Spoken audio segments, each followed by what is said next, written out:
পণ্য পরিবহন থেকে যাত্রী পরিবহন সব ধরনের চাহিদা পূরণে দেশীয় বাজারও বাড়ছে জাহাজের চাহিদা।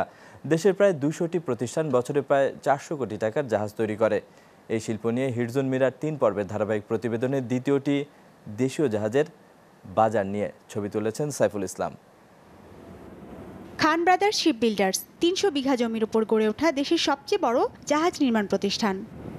2010 সালে 150 কোটি টাকা বিনিয়োগ নিয়ে যাত্রা শুরু করে প্রতিষ্ঠানটি।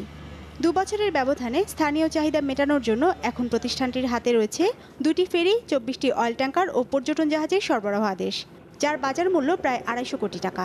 ইনফ্রাস্ট্রাকচার ওয়াইজ আমাদের যা যা ফ্যাসিলিটিস আছে, আমরা এই মুহূর্তে বাংলাদেশের সবচেয়ে বড় শিপইয়ার্ড হিসেবে আমরা মনে করি। এই শিপইয়ার্ডে বছরে 33,000 মেট্রিক টন প্লেট প্রসেস করা যাবে।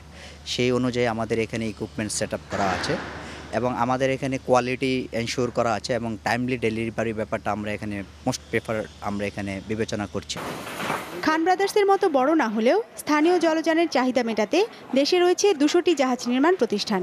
এর বেশিরভাগই প্রতি বছর 10,000 ইনল্যান্ড ভেসেল, 700 কোস্টাল ভেসেল এবং 180টি ট্রলারের কিছু নির্মাণ কিংবা মেরামতের কাজ করে থাকে। দেশের অর্থনীতির গতির সাথে তাল মিলিয়ে নদী ও সাগরপথে পণ্য পরিবহনের মাত্রা যেভাবে বাড়ছে, তাতে স্থানীয়ভাবেই নতুন নতুন জাহাজের চাহিদা তৈরি হচ্ছে। এই মুহূর্তে বাংলাদেশের আরও 100টা ট্যাঙ্কার লাগবে, যেগুলি আপনার অয়েল ট্রান্সপোর্ট করবে from Chittagong to different part of the country, যে পাওয়ার স্টেশনগুলিতে দেয়, সেটার জন্য একটা রিকোয়ারমেন্ট বেড়েছে। তারপরে ড্রাই কার্গো যেটা ছিল, সেটাও আমাদের রিকোয়ারমেন্ট প্রায় 3 টাইমস বেড়ে গেছে, সেটার জন্য জাহাজ দরকার।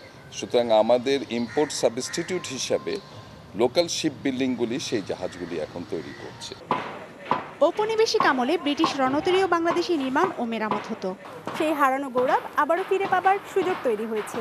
সেজন্য এখন দরকার যথাযথ উদ্যোগ এবং দক্ষ জনশক্তি তৈরি করা, এমনটাই মনে করছেন খাত সংশ্লিষ্টরা। হিরজুন মিরা, মাছরাঙা সংবাদ, কেরানীগঞ্জ।